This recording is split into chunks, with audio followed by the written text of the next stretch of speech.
Muy buenas tardes, amigas y amigos de Brújula Internacional. Siempre está ahora el recorrido por los escenarios internacionales con el choque de las imágenes y la fuerza de las palabras. En alguna oportunidad decía Gorbachov, cuando era el jefe de la Unión Soviética y estaba en proceso de finalizar todo el periodo del comunismo, no solamente en la Unión Soviética como estructura, sino en todo el mundo y fundamentalmente en Rusia y los 15 países que la integraban, de que 3 eran los desafíos de la humanidad. El primero es el hambre, la pobreza, que existe sobre todo en el tercer mundo. El segundo son las armas nucleares que amenazan con destruir la humanidad. Y el tercero es el tema ecológico ambiental, que precisamente ahora con la conferencia de Dubái vimos que estamos al borde de un colapso total, de un apocalipsis del calentamiento global, y por lo tanto se exigen medidas fundamentales. Junto a eso, situaciones como la guerra también hacen daño al tema del ambiente, el caso de Rusia y Ucrania, voladura de centrales nucleares, centros de recogimiento de agua que han sido estallados y la multiplicidad de daños naturales y vidas y personas muertas, lo cual complica la situación mundial e internacional. Por eso, en esta situación de Rusia y Ucrania hay que tener la seriedad y responsabilidad de que se hable de paz. Joe Biden advirtió en una reunión con Volodymyr Zelensky, que lo recibió la semana pasada, que el presidente ruso, Vladimir Putin, cuenta con que frene la ayuda estadounidense a Ucrania y eso complicaría más la situación para Ucrania.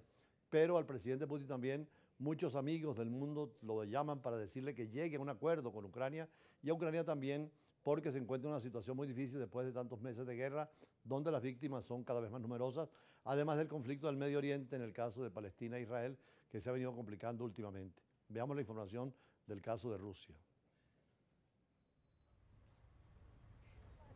El presidente de Estados Unidos, Joe Biden, afirmó el martes que no abandonará Ucrania al recibir a su homólogo Volodymyr Zelensky en la Casa Blanca y aseguró que el presidente ruso Vladimir Putin cuenta con que Washington no alcance un acuerdo para proporcionar más ayuda militar a Ucrania. Este es uno de esos momentos. El Congreso necesita aprobar la financiación suplementaria para Ucrania antes de que inicien el receso navideño, antes de que le den a Putin el mayor regalo de Navidad que puedan darle. Zelensky intenta renovar la ayuda financiera y militar estadounidense para hacer frente a la invasión rusa. Desde la invasión rusa de Ucrania en febrero de 2022, el Congreso se ha comprometido a desembolsar más de 110.000 millones de dólares. Biden pide un nuevo paquete por unos 61.000 millones de dólares para Ucrania, suficientes para aguantar al menos hasta las elecciones presidenciales estadounidenses de 2024, pero el Congreso no se pone de acuerdo. Los republicanos exigen a cambio importantes cambios en la política migratoria estadounidense. El presidente ucraniano Volodymyr Zelensky estimó que Estados Unidos y sus aliados deben enviar una fuerte señal de unidad a Rusia y se mostró positivo tras sus reuniones en la Cámara Baja controlada por los republicanos y el Senado de mayoría demócrata.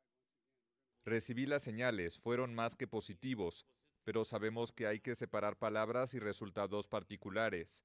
Por lo tanto, contaremos con resultados particulares. El martes, el Kremlin afirmó que cualquier nueva ayuda estadounidense está condenada a ser un fiasco. Y Ucrania teme que un estancamiento en Estados Unidos afecte también la ayuda militar europea. Este conflicto ha abierto fundamentalmente una situación difícil para la energía, para Europa, de allí la búsqueda de energías alternas, más allá del petróleo y del gas y del carbón, que algunos han recurrido, pero son muy contaminantes. Precisamente fue el tema central en la conferencia allí en Abu Dhabi, que es un país del Medio Oriente, donde está la mayor producción de petróleo. Y lo que se quería era eliminar lo más rápidamente el consumo de fósiles, el petróleo, el gas y el carbón. Sin embargo, se llegó a un acuerdo como todo en materia internacional. Por eso 200 países han lanzado un histórico llamado en la cumbre del 28 del clima para efectuar una transición energética que permita abandonar progresivamente los combustibles fósiles, pero no eliminarlos como querían los estados que no tienen petróleo y que dependen de esa fuente de energía, y buscar financiamiento externo. Se llegó a una tesis intermedia. Veamos la nota sobre este tema. Un llamado histórico. Casi 200 países pidieron el miércoles efectuar una transición energética que permita abandonar progresivamente los combustibles fósiles, en un texto que negociaron hasta un día más allá del cierre oficial de la COP28. 8 años después del Acuerdo de París de lucha contra el cambio climático, la comunidad internacional dice que esta es una década crucial para alcanzar la neutralidad de carbono en 2050, por lo que hay que prepararse para dejar atrás las fuentes de energía que le han permitido el mayor crecimiento económico de la historia. My colleagues and friends, you did step up. Mis colegas y amigos han dado un paso adelante. Mostraron flexibilidad y antepusieron el interés común al propio. Tenemos la base para lograr un cambio transformador. Terminemos lo que hemos empezado. Transformational change happen.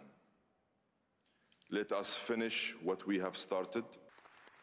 El texto señala que la comunidad internacional reconoce la necesidad de profundas, rápidas y duraderas reducciones de gases de efecto invernadero y para ello pide a las partes que contribuyan con una lista de acciones climáticas de acuerdo a sus circunstancias nacionales.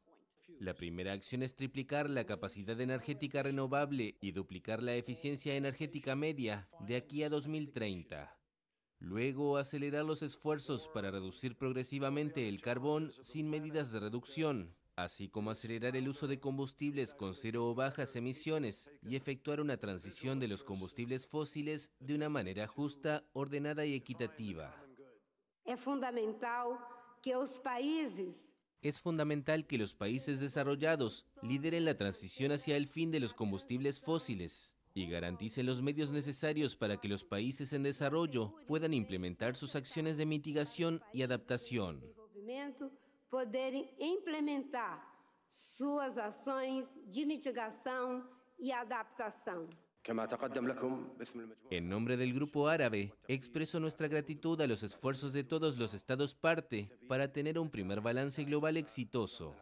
Los resultados afirman las múltiples vías y caminos por los que se puede alcanzar el objetivo de limitar el calentamiento a 1,5 grados Celsius de forma coherente con las prioridades y circunstancias de cada nación para lograr un desarrollo sostenible.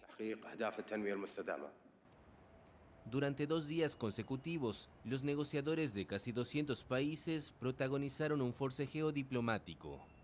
El presidente emiratí de la reunión, Sultan Al-Jaber, que a su vez dirige la compañía petrolera de su país, buscaba un acuerdo histórico, pero su primer borrador, que apenas invitaba a los países a que consideraran reducir el consumo y la producción de combustibles fósiles, había suscitado indignación.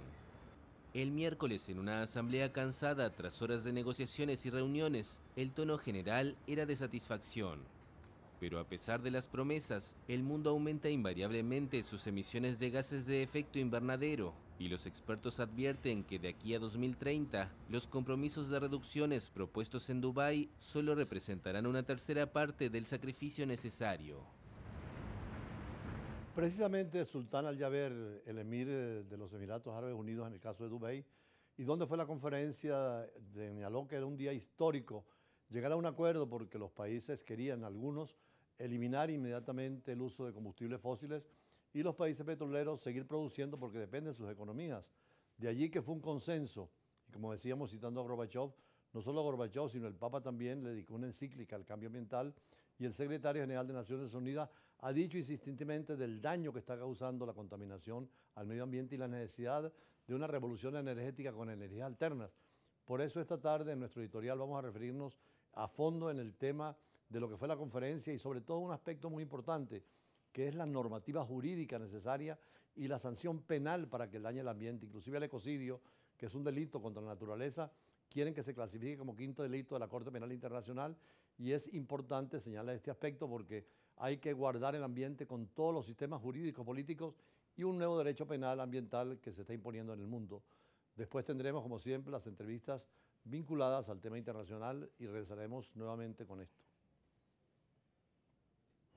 Los medios de comunicación del mundo señalan que la COP28 celebrada en Dubái terminó con un acuerdo histórico para dejar atrás los combustibles fósiles. Es la primera vez en los más de 30 años de estas conferencias en la que se incluye una mención expresa a los hidrocarburos como principales culpables de la crisis climática. Así lo ha señalado el propio presidente de la COP28, Sultan Al-Jaber, después de unas grandes negociaciones en donde precisamente se busca aliviar el tema del calentamiento global y evitar una catástrofe de seguir con el desarrollo que tenemos. Se tomó como base el Acuerdo de París, pero se avanzó después de muchas discusiones para limitar el calentamiento global. El petróleo, el gas y el carbón fueron el tema central en dos aspectos. Unos que querían la eliminación progresiva, phase out en inglés, y otros reclamaban, sobre todo los países en desarrollo, un concepto similar, una transición hacia el abandono de estas energías, transition away from. Una opción que se ve posible es la de la energía nuclear. En cuanto a las tecnologías de captura de carbono, también las renovables y el hidrógeno de baja emisión. La Unión Europea fue determinante cuando precisamente la ministra de Transición Ecológica, la española Teresa Rivera, señaló que entramos en una nueva fase, en una década crítica, ha asegurado visiblemente emocionada, en donde pueden reducirse las energías fósiles y sobre todo un mensaje claro y fuerte, no solo sobre el tema de los hidrocarburos, sino la necesidad de una nueva justicia climática y una transición energética. El delegado de Estados Unidos, John Kerry, también señaló que era una razón para el optimismo en un mundo en conflictos y resaltó que es la primera vez que se pide avanzar hacia el fin de los combustibles fósiles, aunque ha reconocido que a muchos les hubiera gustado un lenguaje más claro en el texto final. Comprometieron los países a que las emisiones globales deberían reducirse un 43% para el 2030 y un 60% para el 2035 respecto a los niveles del 2019. Todo dentro de una transición encaminada a abandonar los combustibles fósiles en los sistemas energéticos, pero de una manera justa, ordenada y equitativa, y acelerando la acción en esta década crítica.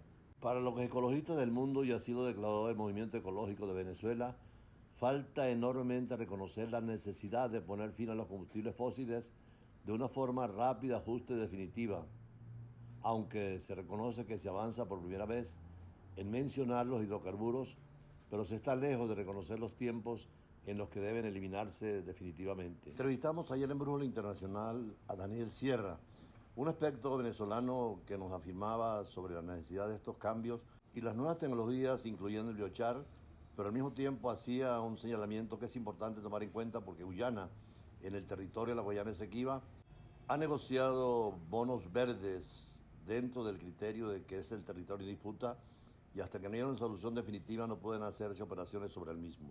Efectivamente, el gobierno de Guyana otorgó,